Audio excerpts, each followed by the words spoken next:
Some people never feel lonely when they are alone. Not because they don't need others. Not because they are emotionally closed. But because solitude feels familiar in a way that is difficult to explain. If you are one of those people, this is not an accident. It is not a personality quirk. It is not a preference that appeared out of nowhere. It is a psychological adaptation, shaped quietly, long before you had words for it. You did not always know that being alone could feel safe. That understanding came gradually. It settled into you without drama, without a defining moment. It arrived the way night falls, slow enough that you barely notice it happening, until suddenly the world feels calmer. As a child, you learned to read environments carefully. You noticed shifts in tone before anyone named them. You sensed when attention was divided, when stress was present but unspoken, when care existed but was preoccupied or delayed. Nothing about this felt threatening in an obvious way. It was simply inconsistent enough that you adapted. Without realizing it, you began to manage yourself. Your emotions learned to wait. Your needs learned to soften their volume. You became capable earlier than most of holding things in without falling apart. This is how a child disappears, not physically, not dramatically, but internally. The needs don't vanish, they fold inward. The questions go unasked. The disappointments learn to soften their edges before they reach the surface. You discovered that solitude brought relief. When you were alone, nothing was required of you. No calibration. No emotional scanning. No waiting to see if there was room for what you felt. In those quiet spaces, your nervous system could finally rest. No one was unpredictable there. No one needed managing. Aloneness became regulated space, even before you had language for regulation at all. This is not withdrawal. It is organization. A young mind learning how to survive uncertainty by reducing dependency on others. You learned to self-soothe, to self-contain, to self-observe. Not because comfort was never offered, but because it was not reliably timed to when you needed it most. So you became early competent at something subtle, emotional independence. You did not ask to be understood. You learned how to understand yourself instead. As you grew older, this pattern matured with you. You became thoughtful, introspective, someone who could sit with complexity without needing to discharge it immediately. Others may have described you as calm, grounded, even low maintenance. What they did not see was the constant internal monitoring, the quiet vigilance that never fully turned off. Hypervigilance does not always look like fear. Sometimes it looks like stillness. Like listening closely. Like being prepared to adapt before adaptation is demanded. You noticed that relationships felt safest when they did not require too much emotional urgency. Intensity made something in you tighten. Not because closeness was unwanted, but because closeness had once meant unpredictability. So you gravitated towards solitude not as avoidance, but as relief. Being alone did not feel empty. It felt ordered, predictable, emotionally breathable. Without realizing it, you formed an attachment style built on self-reliance. You trusted yourself more than systems, more than promises, more than reassurance that arrived late. This trust was earned, carefully, over years of internal problem-solving. What saved you then now imprisons you, but only gently, only sometimes. The same inner containment that once protected you can now limit how deeply others are allowed to enter. Not because you are closed, but because opening feels unnecessary when you are already regulated on your own. You may notice this in subtle ways. How you process difficult emotions privately before ever mentioning them. How you feel most like yourself when no one is watching your reactions. How silence feels rich rather than empty. You might even feel a quiet discomfort when others lean too heavily. Not judgment, just confusion. A sense that emotional dependence feels foreign, even unsafe.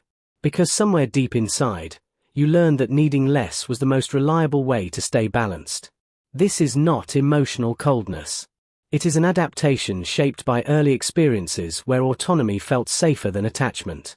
Your nervous system learned that regulation came from inward attention rather than external soothing. There is a particular kind of grief that comes with this realization. Not loud. Not dramatic.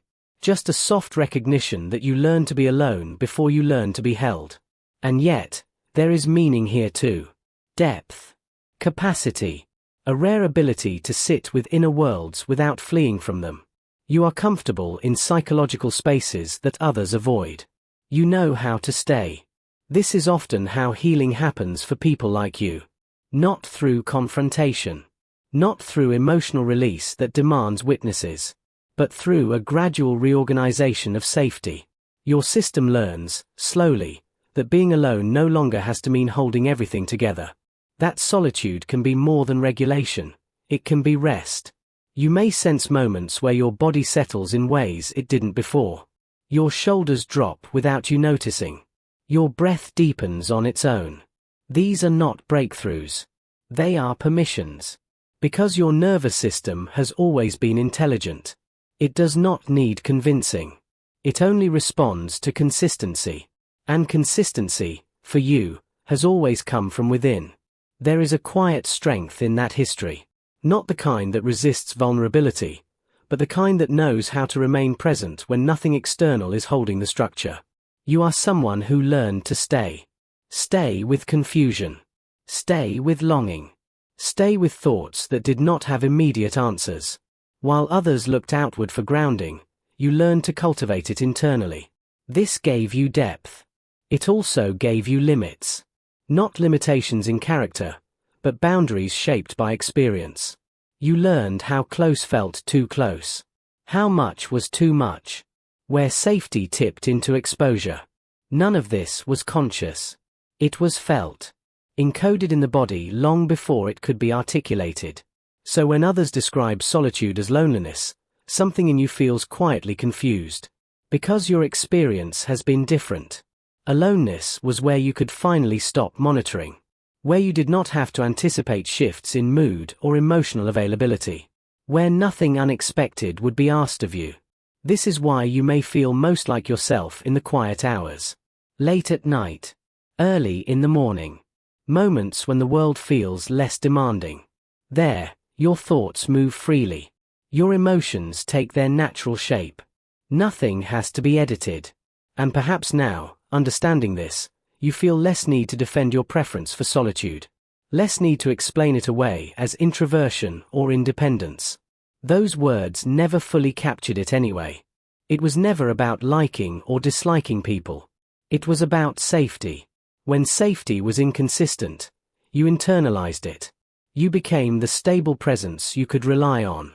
That was not a failure of attachment. It was an adaptive form of it. You attached to yourself. And while this can sometimes create distance, it also creates an extraordinary capacity for inner companionship. You are rarely bored inside your own mind. You know how to listen to yourself. You know how to sit with yourself without rushing toward distraction. This is not something everyone can do. There may be moments now where you sense a subtle shift. A curiosity about what it might feel like to share space without losing yourself. Not a demand.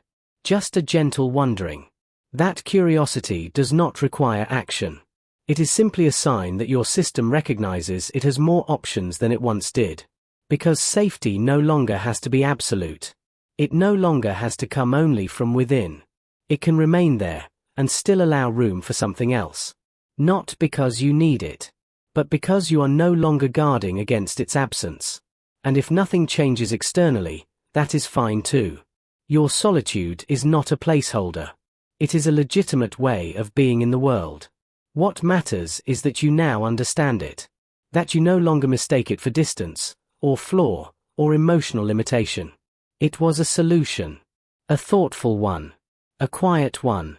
And now, as you rest in that recognition, there is a softness that was not available before. Not openness. Not closure. Just gentleness toward yourself. You no longer have to wonder why being alone feels like relief. You know where it came from. You know what it protected. And knowing that, you can sit here.